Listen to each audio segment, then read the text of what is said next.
Well, we're going to dive into Judges chapter 13 this morning and begin walking through the story of the final judge in the book of Judges. If you applaud, it will hurt my feelings. Samson is the final judge in the book of Judges. Samson is probably the most well-known of the judges in the book, and the reasons for that are intriguing to me. His story is, on one level, fantastic and amazing and dramatic and powerful, but it is so dark and tragic, and really that's what we should expect. The book of Judges is describing this time in the history of Israel where God's people are in the land. They've received the covenant. God has kept his end of the covenant and brought them into the land and dispossessed the people and used Israel as an instrument of judgment. And there's no king in the land, and everybody's just doing what they want to do. Over and over again in the book of Judges, everyone did what was right in their own eyes. And that doesn't go well for Israel. And so they bring upon themselves covenant judgment over and over and over again. God keeps the terms of the covenant. If you obey, you receive blessing. If you disobey, you receive curse. There's judgment. There's consequences to our choices. God gives us the freedom to choose. He doesn't give us the ability to choose our consequences. And so Israel receives judgment. And eventually, Israel cries out. And then God raises up a judge, a savior, a deliverer, one who will set them free from the bondage that they have brought upon themselves. But that cycle not only repeats itself, it gets worse each time.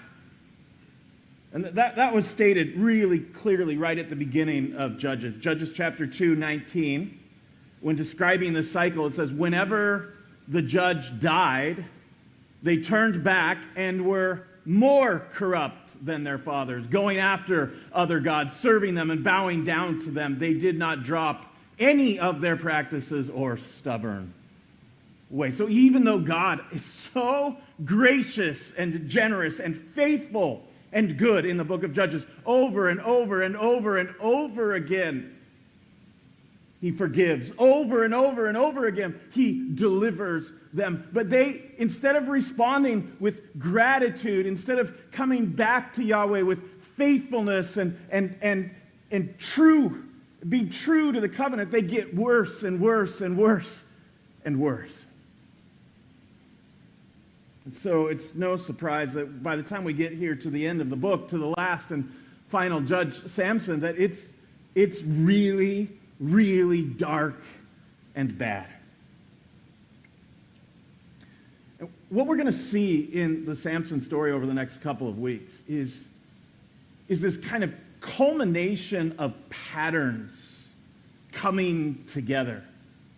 Threads that run through the story, not just of Judges, but the story of the Hebrew Scriptures. Patterns of God's determination and commitment to redeeming not just his people, but all of his creation. Patterns of man's faithlessness in spite of God's faithfulness. Patterns of grace and patterns of sin and patterns of forgiveness and patterns of God's role and patterns of our role. What we're going to see in Samson is this story of Samson really focuses in on him. It's not a story really of Israel's broken covenant and the raising up of it. It focuses in now on Samson, because Samson is going to stand as a pattern, as a sign, as a symbol of Israel itself. We'll begin to see this morning, and we'll see over the next couple of weeks, it's so intentionally laid out this way that Samson is miraculously born by the will and work of Yahweh, just like Israel. Samson is set apart to serve Yahweh. That he has purpose in his very creation, just like Israel. Israel was created to be a kingdom of priests, God's treasured and special possession. Samson, like Israel, is rash, opportunistic, and incredibly immature.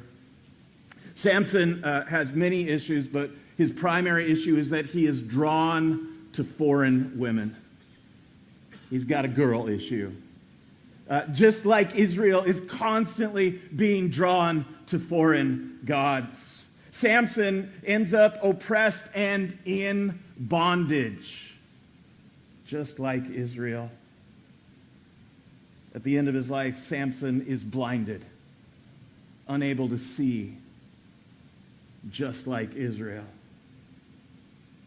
And Samson finds himself abandoned by God. God withdraws his presence from Samson, and he doesn't even realize it, just like Israel. So there's patterns within patterns within patterns. Let's dive into the story. Judges chapter 13, verse 1, it says, "The people of Israel again did the evil." You don't see that in the English, but the adjectives there in the Hebrew, they do the evil in the sight of Yahweh. And the evil is this turning away from Yahweh and their covenant with him, turning away from faithfulness to their covenant God and running after the gods of the land. Serving them, worshiping them, following them, sacrificing to them. Putting their faith and their hope not in the God that made them, not in the God that redeemed them, not in the God that delivered them to the land, but to any God that they might come across. And the people of Israel did what was evil in the sight of Yahweh, and the Lord gave them into the hand of the Philistines for 40 years. So now we have a new enemy on the scene. Up till this point, Israel has been dealing with the Canaanites. And the Canaanites is a broad term for many different people groups that dwell in the land of promise that God has brought them into. But now Israel is being oppressed and subjected to this new group of people, the Philistines. And the Philistines are going to become a significant part of the story moving on after the book of Judges. The Philistines were not native Canaanites. They didn't come from the land of Canaan. They, like Israel, had moved into the land. They were known as sea peoples. In many ways, they were the Mediterranean Vikings. They came, they had warships, and they pillaged, and they moved. It's believed that they came from kind of the Mediterranean and Aegean Isles, kind of in between Greece and what's modern-day Turkey. We know that they spent some time on the island of Crete.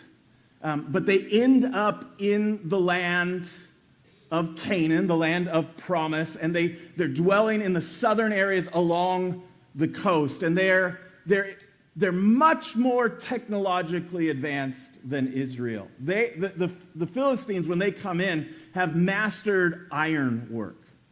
So they have iron tools, they have iron weapons, and not only do they have warships, but they've got iron chariots. They're militarily much more advanced and powerful than Israel. And so on the coastlands where their chariots are effective, they dominate. And Israel's not able to drive them out. The only reason they don't take complete control is that the chariots are useless in the mountains. And so Israel enters into this uneasy coexistence with the Philistines dwelling along the southern coastlands, and they're not able to drive them out. And so because they turn away from God, Yahweh gives the Philistines free reign, and they reign and oppress over Israel for 40 years. We have a lot of archaeological evidence and artifacts of the Philistines. They had their own unique way of dress. They had their own unique pottery. They loved ducks. That's a freebie this morning. Just a really interesting little fact for you. Lots of ducks. They were easily identifiable by their headdresses and by their hairstyles. So here's an image off of an Egyptian stele of a Philistine, a sea people, and they're kind of like the first Mohawk, maybe, you know. That's how they were known, and so we know all sorts of stuff about them. Their religious life, they worship the chief god of the Philistine pantheon was a god named Dagon, and Dagon was the primary god of their pantheon that they worshipped, and it's interesting that as you look into it, as they come and they come into the land and they meet not only Israelites but the other Canaanites in the land, and they worship Baal as their chief god.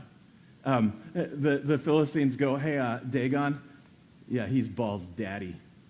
He's the father of Baal. Like, they come in and like, this is how it develops, right? It's really, really interesting. What I think is really interesting is that Philistine religious belief is actually deeply woven into our understanding of spiritual things, even to this day. There's a town, a Philistine town called Ekron, very close to where Samson is born and grows up, and he spends time there, and he passes through it many, many times. The town of Ekron worshipped a specific Philistine deity. His name was Baal-zebub. Baal-zebub, which is translated Lord of the Flies, which is probably a slur on the name Baal-zebul, which would be Lord Baal. But see, Baal-zebub has worked its way through language and through this thread to into the New Testament and beyond as Baal-zebub. We use Baal-zebub as this idea of Satan, of the Satan, of the adversary. When we do that, when we hear that, we're actually hearing echoes of ancient Philistine theology working its way out in time and space. So the Philistines are an issue. For 40 years, they are oppressing Israel and dominating them, and Israel is suffering. But we're not going to get any information about Israel's oppression and suffering. The story is now going to move and focus in on the deliverer that's going to be raised up. And so in verse 2 it says, there was a certain man of Zorah of the tribe of the Danites whose name was Manoah. So Manoah it sounds exactly like the Hebrew word for resting place. So here we are introduced to this man, of the tribe of Dan, and we were told early on in the book of Judges that Dan did not take the territory that they were supposed to take. And so Dan starts out in the book of Judges with kind of a negative kind of identity, and it's going to get worse. And so here's this man from the tribe of Dan. His name's Manoah, which means resting place. But of course, there's such irony in that. There's no rest in the land. They are under the oppression of the Philistines. Dan has not been able to take over the land that they were supposed to. It's intentionally ironic. And it says his wife was barren and had no children. Now this is part of this pattern that's woven through the scriptural story.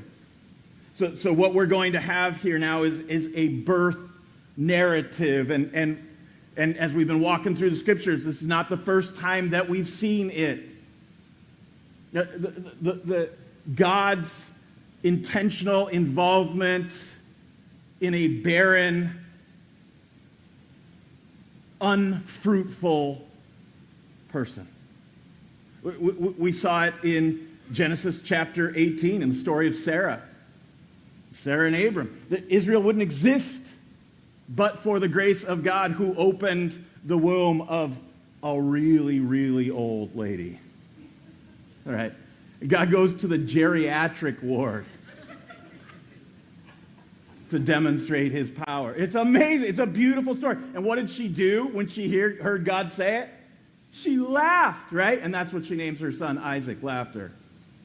We saw it in Genesis 25, Rebecca. We saw it in Genesis 30 with Rachel. All the opening narratives of the patriarchs of Israel had this pattern, this motif of barrenness, but God's ability to provide. And so we have this, it's a literary device, a literary pattern. It's a birth narrative. It works like this. It starts with a pious but barren woman who longs for a son. Then we have divine revelation or visitation. God shows up. Then we have an announcement of the birth of the child, and then the child is named. So over and over again, we've seen that in the story. Now we're going to see that take place in the context of the book of Judges, specifically with Manoah and his wife, who is unnamed throughout the story. I find that really, really interesting. She's never named. But his wife was barren and had no children. And an angel of Yahweh, the angel of Yahweh, an envoy, an emissary, a messenger of Yahweh shows up. Now, this is not the first time that we've seen that happen. And there are incredible patterns and parallels and threads running through this stream. So here is this barren woman who's longing for a child, and the angel of Yahweh shows up and says to her, "Behold, look, you're barren." Which I was like, yeah, she knows that, right?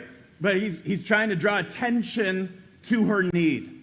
Look, you are barren, and look, you have not borne children, but you shall conceive and bear a son. Can you imagine how sweet those words must have been to this woman? How much she had longed for, just month after month, when pregnancy doesn't happen for her.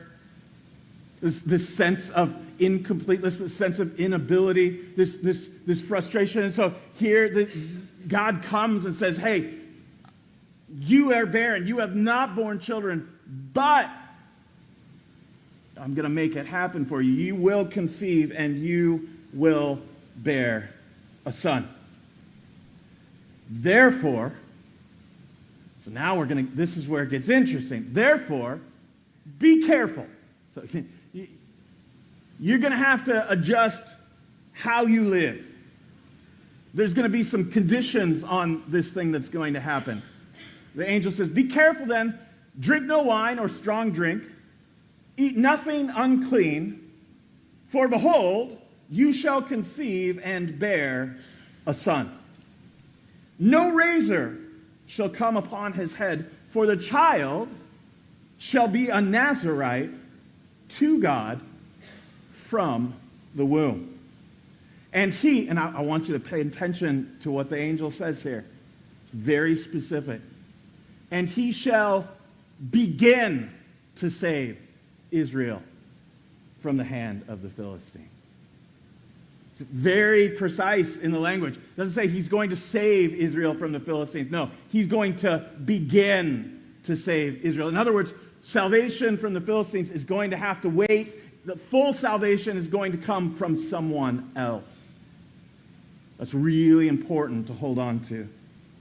But the angel says he's going to be a Nazirite from the womb. Now, a Nazirite, it comes from the word Nazir, which means to consecrate, to dedicate. A Nazirite is something that's instructed by Moses in the law, that when someone makes a vow to Yahweh. So now, if you've been here the last few weeks, bells are ringing. We've seen people making really dumb vows to Yahweh. But there are instructions within the law about how a person who has made a vow unto Yahweh is to compose themselves. So if you've made a vow, if you've chosen to dedicate yourself to a specific purpose or action for God, then you need to be consecrated. You need to be set apart and dedicated.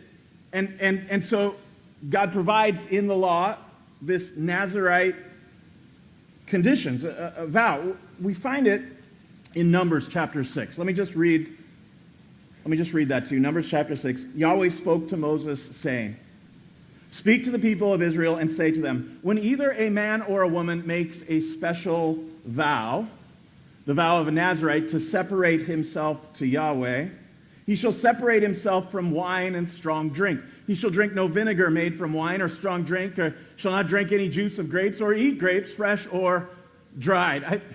I love the logic and the way this works out. It's like, okay, if you're going to be set apart, you've got to be clear-minded.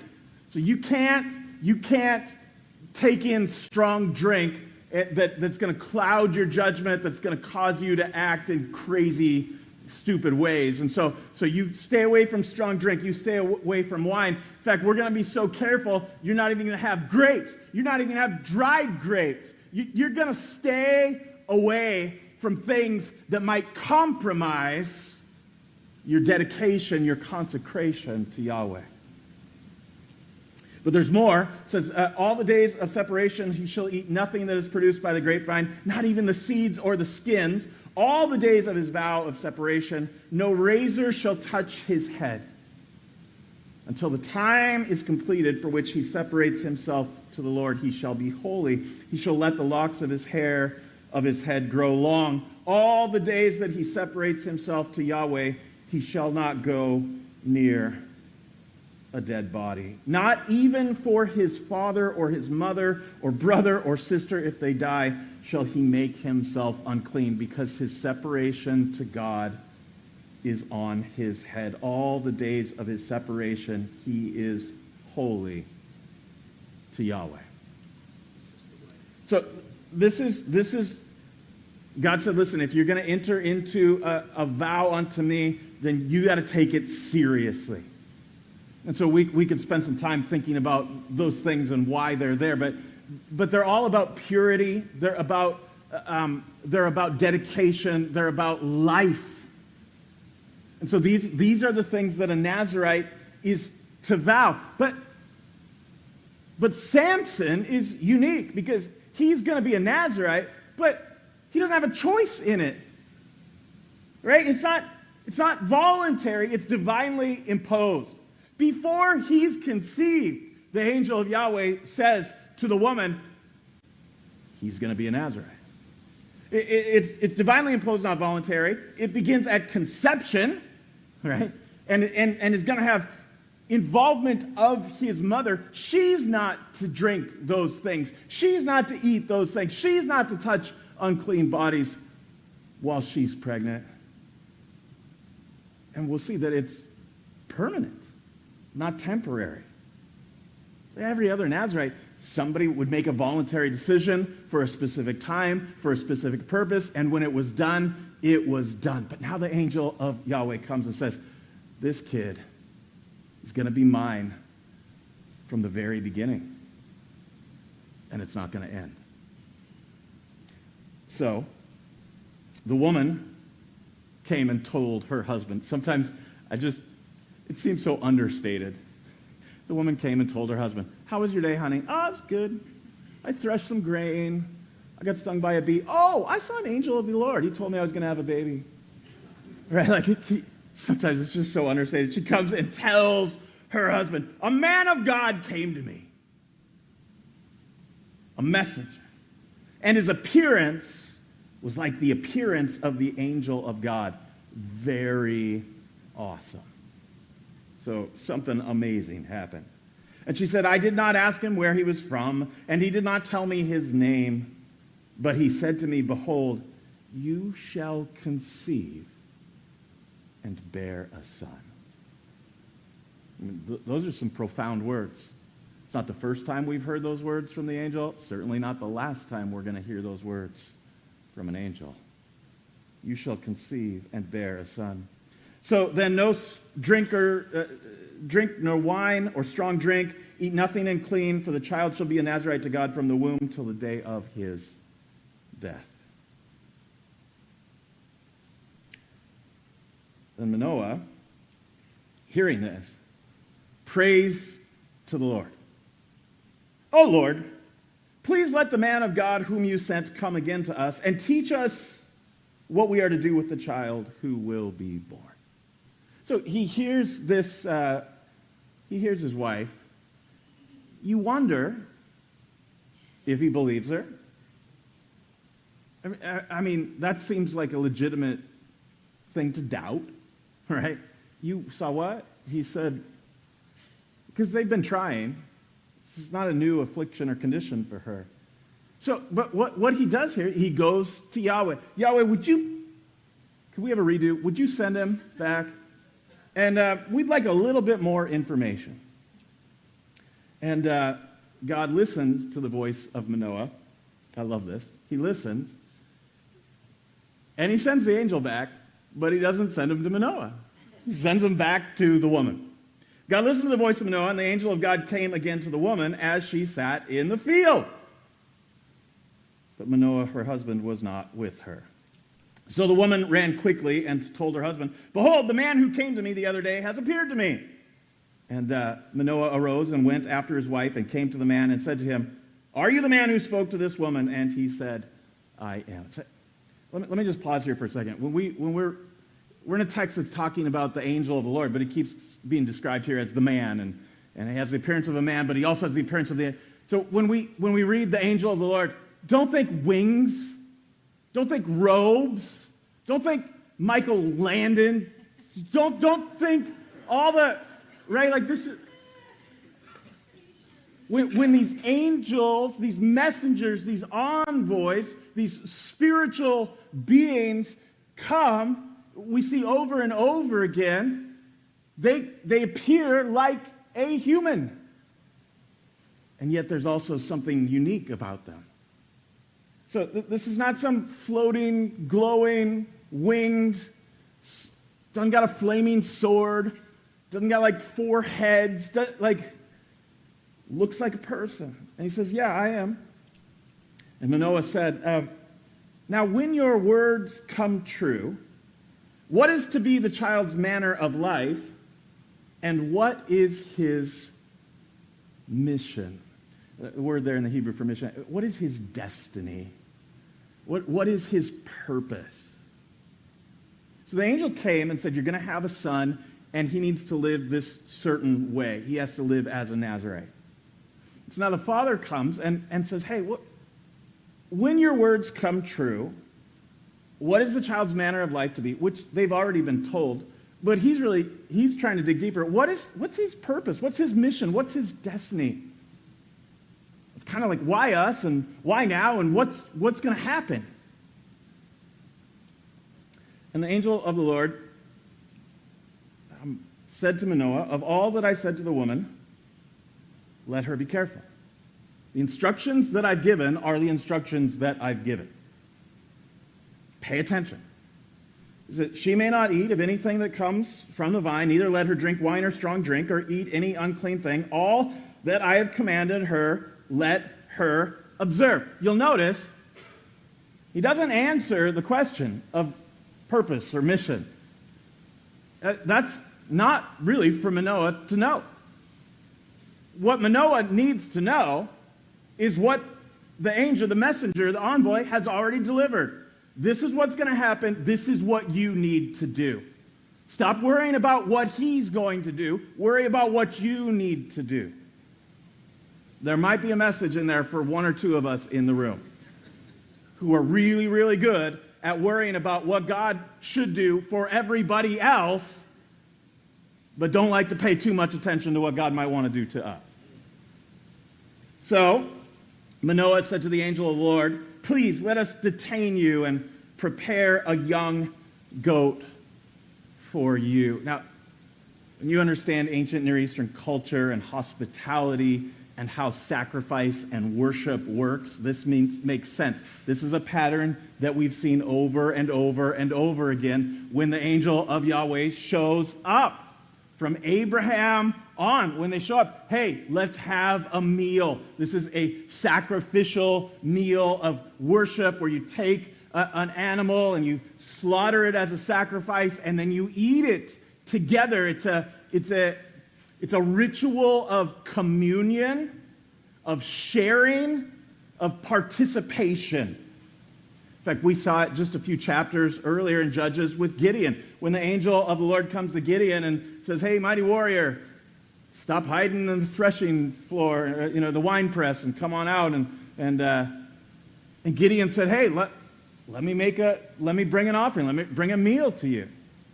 So Manoah says to the angel of the Lord, please let us detain you and prepare a young goat for you. Let's have this sacrificial meal of communion together. And the angel of the Lord said to Manoah, if you detain me, I will not eat of your food. I won't share communion with you right now. I will not enter into this place of hospitality and sharing. Not because he doesn't like him, but because he wants to protect him. They're not in a place to have communion. They're not in a place to enter into the presence in that way. So he says, I will not eat of your food. But if you'll prepare a burnt offering, then offer it to the Lord. Now, most sacrifices, as I said, you'd sacrifice an animal, you'd take different parts, you'd burn the fat, you'd take the meat, some of the meat would go to the priests, the Levites, you'd have a meal. This is the way that sacrifices work. But burnt offerings were different. The entire animal was offered. None of it was eaten. It was completely and wholly given unto God. And the angel says, if you offer a burnt offering, then offer it up. For Manoah did not know that he was the angel of the Lord, which I think is an interesting thing because he's identified himself as the angel of the Lord and he prayed to God, hey, send that angel back, right?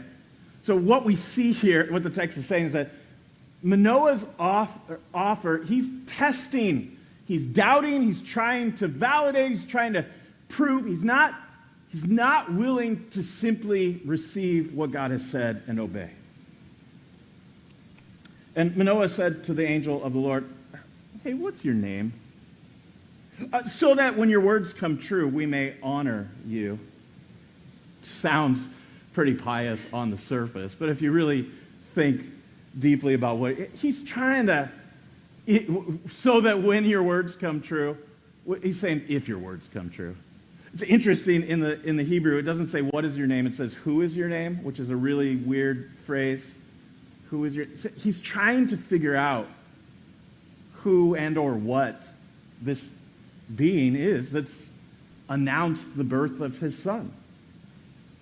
And the angel of the Lord said to him, why do you ask me my name, seeing that it is, and this is a really hard Hebrew word to translate into English. The ESV says wonderful. Some versions say inscrutable, incomprehensible, beyond. He says, why are you asking my name? My name is more than your brain can handle. My name is wonderful. That's a great Hebrew word. This word, it's hard to translate, but the meaning is clear. It's a word used to describe the unbelievable, incomprehensible power and glory of God. Makes me think of Exodus 15:11. Exodus 15:11 says this, who is like you, Yahweh, among the gods? Who is like you, majestic in holiness, awesome in glorious deeds, doing, and there's this word, the wonders, inscrutable, unknowable, incomprehensible, amazing beyond belief, God things. That's who God is. He's bigger, he's badder, he's better. So Manoah took the young goat with the grain offering and offered it on the rock to Yahweh, to the one who works. There it is again, wonder. Unknowable things. Unimaginable mysteries. My ways are not your ways. My thoughts are not your thoughts. As high as the heavens are from the earth, me and you. You're made in my image, God says, but I'm not made in yours. You're like me, but I'm not like you. I do wonders. And so he offers this whole burnt offering on the rock to Yahweh. Manoah and his wife were watching, and, oh, this is fun. When the flame went up towards the heavens from the altar, the angel of the Lord went up in the flame of the altar. You're like, that would catch your attention. Which, again, is part of the pattern. Like, how does Moses encounter the angel of Yahweh the first time? In a bush that is burning but is not consumed.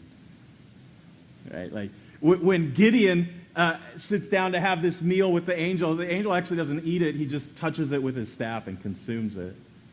But this time, Manoah and his wife are watching, right? That's what it says. Manoah and his wife are watching, and they fell to their faces on the ground because they light the fire to offer this burnt sacrifice, and as the flames rise up and the smoke begins to rise to the heavens, I don't know what this looks like. I've been trying to imagine it all week, right? Like CGI it in my brain, right? Like all of a sudden, here's the angel, and he's there, and then the next thing he's going up in the flames and the smoke, and you're like, and they fall on their faces because they realize in that moment who they've actually been talking to.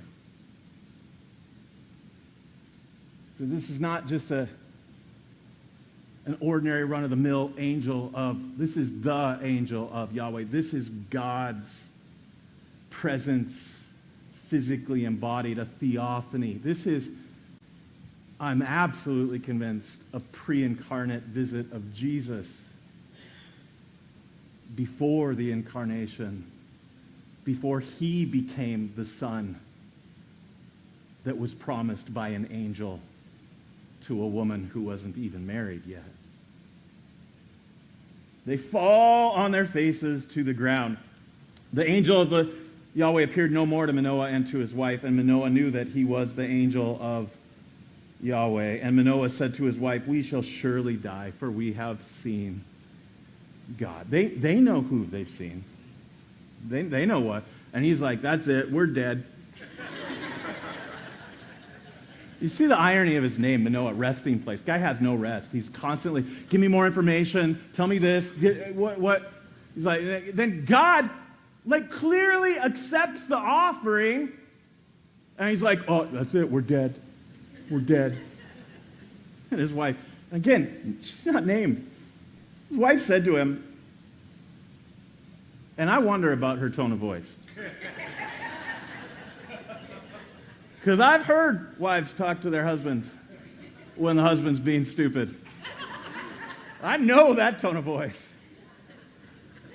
If the Lord had meant to kill us, bozo, he would not have accepted a burnt offering and a grain offering at our hands, or shown us all these things, or now announced to us such things as these.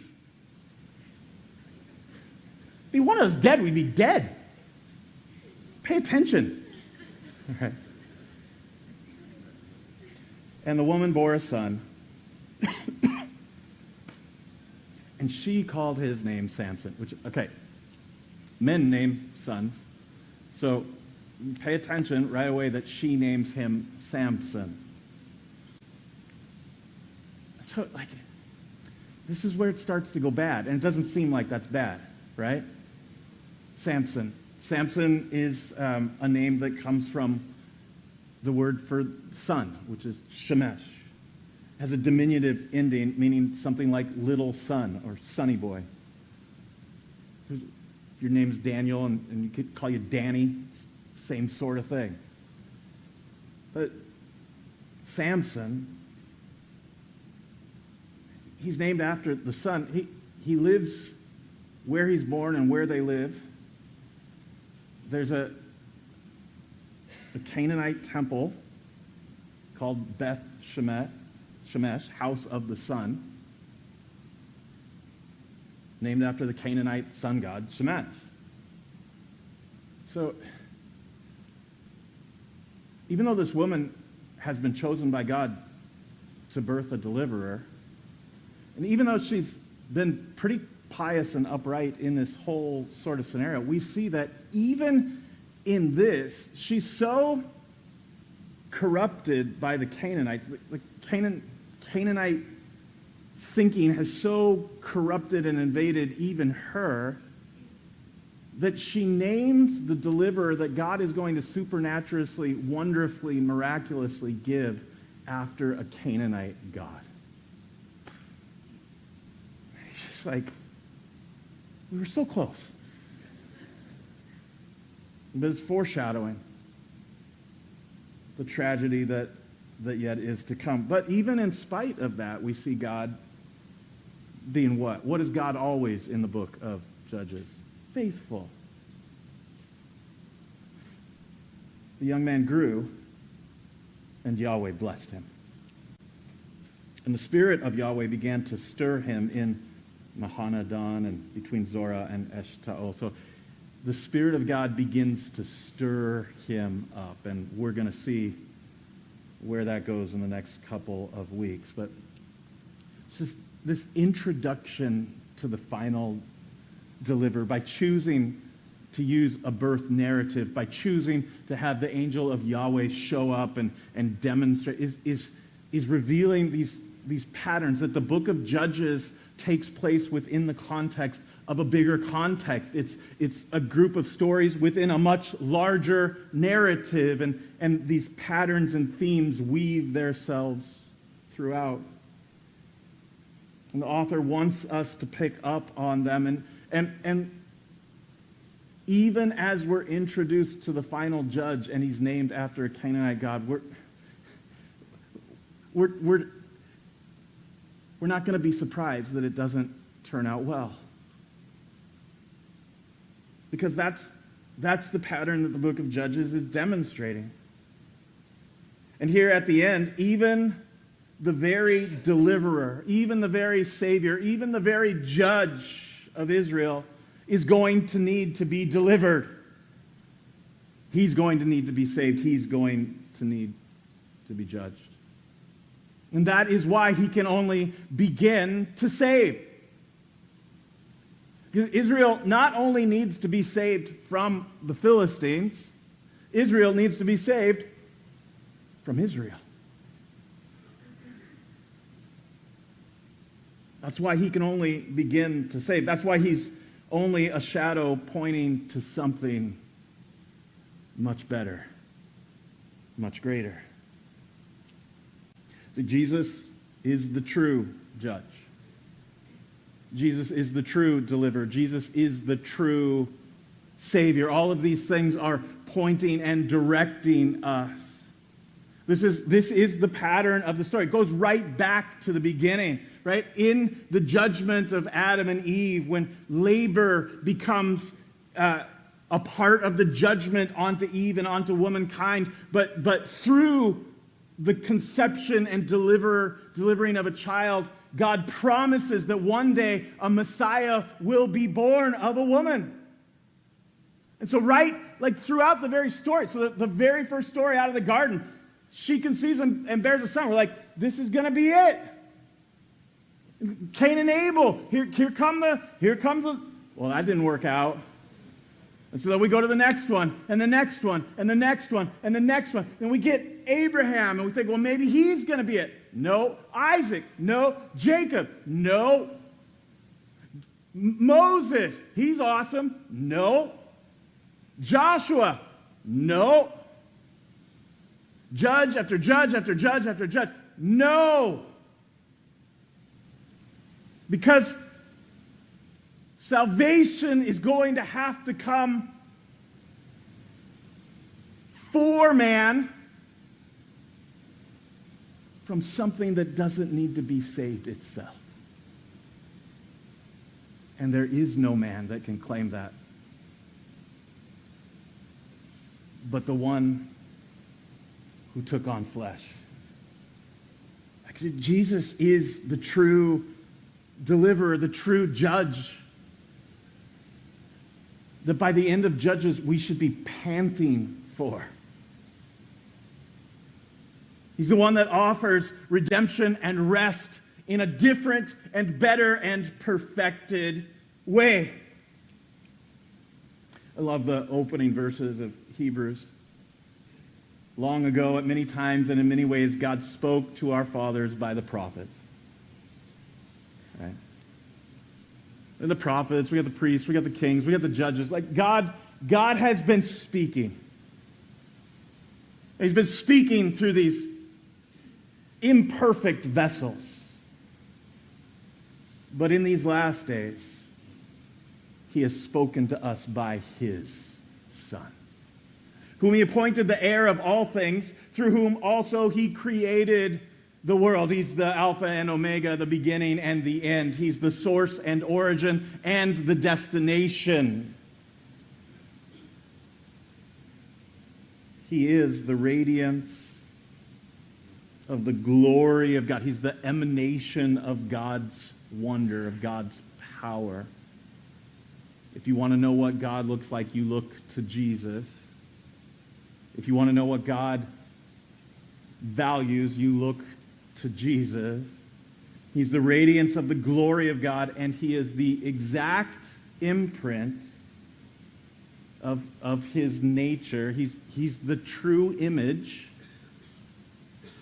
This is the word used of making copies of coins, or he's the pattern. Jesus is the ultimate pattern of which mankind is ultimately made. He is the exact imprint of his nature, and he upholds the universe by the word of his power.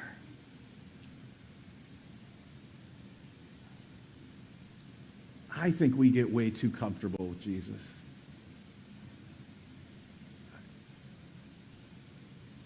I think we domesticate him and miss that yes, he is kind and gentle. Yes, he is loving and gracious. But he is the one that holds all of creation together by the will of his power. He's the pattern of all patterns. And he is able to accomplish what none that came before him could accomplish. Jesus will succeed where Samson fails. Jesus is the pattern. But thinking about how much we need to hear that today, now, here in our world, in the reality that we inhabit, because Jesus doesn't give us a pattern of comfort or convenience. He's not a pattern of ease or wish fulfillment. Jesus shows us that God is going to deal with evil head on.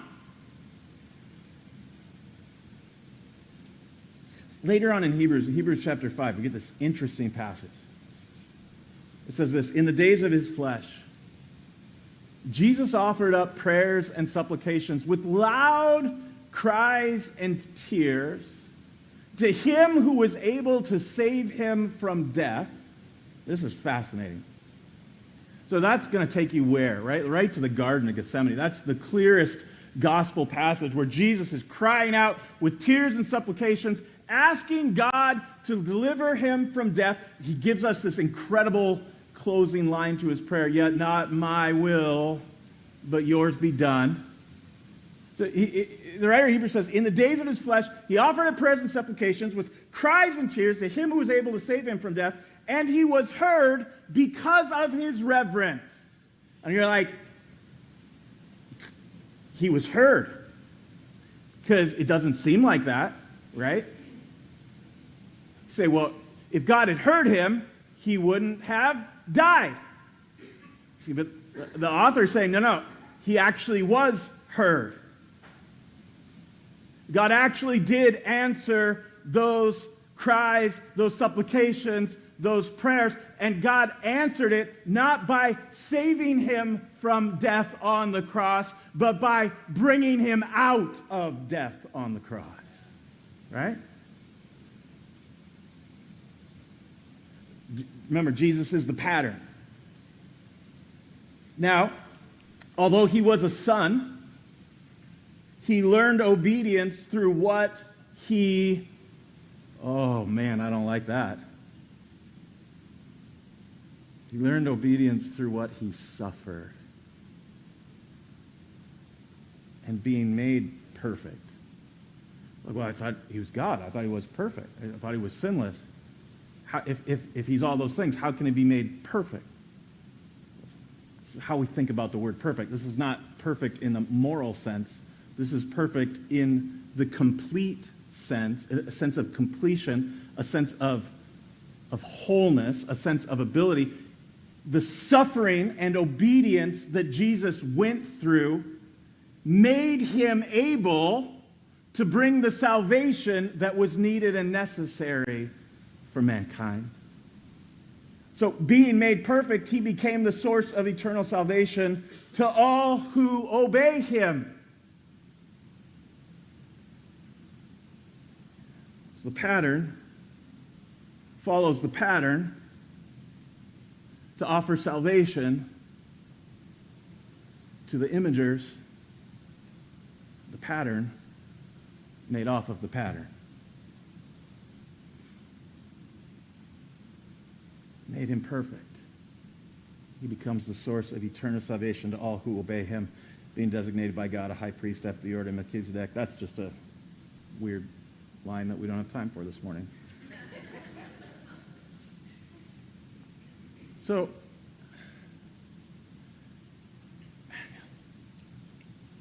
we live in dark times. We live in hard times. We face a lot of evil.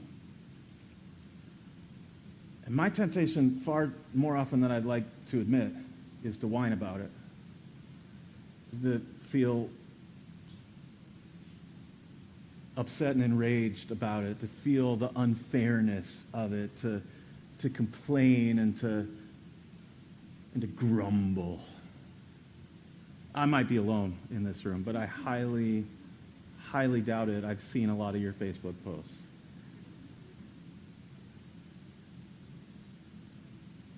Is a servant greater than his master? If the ultimate pattern, Jesus, learned obedience through suffering, and that obedience and suffering resulted in his completeness, his wholeness, his ability that would then bring about salvation for all who follow him, why would we expect our lives to look any different? The suffering that you and I may encounter on a daily basis is not something to be run away from. It's not an obstacle to God's grace. It's the vehicle of God's grace. That our response should not be one of whining. That doesn't mean we're stupid and we're happy when bad things happen. No.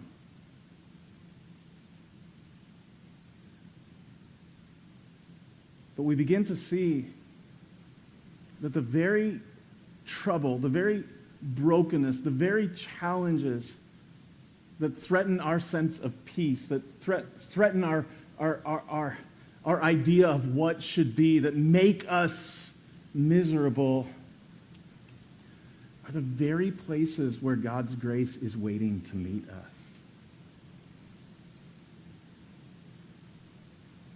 And that we don't have to be afraid. In fact, there's nothing for us to fear. Because Jesus has already overcome death and the grave. And if the worst thing they can do to us is kill us, which it is, listen, I'm not looking to die. But if the worst thing that they can do to me is take my life, take my life. My life doesn't belong to me anymore. It belongs to him. And death is not the enemy that I have to fear anymore because Jesus has destroyed it. And my hope is in the resurrection. The resurrection of Jesus as the first fruits. My hope is in the resurrection of all those that are in Jesus on the last day. So church, the world's evil. The world's broken. Sin abounds. God's grace abounds even greater. Let's stop our whining. Let's stop complaining. Let's stop blaming God. Let's follow in the pattern. Let's walk in the footsteps. The same Spirit that raised Jesus from the dead now dwells in our mortal bodies. Let God lead us in his triumph and in his victory, in his time, in his way. Let us trust in Jesus, not flippantly, not casually, but wholeheartedly. Not merely with words, but with the actions of our lives. Let's be the people that trust in the perfect, complete work of Jesus our King. Somebody say amen this morning.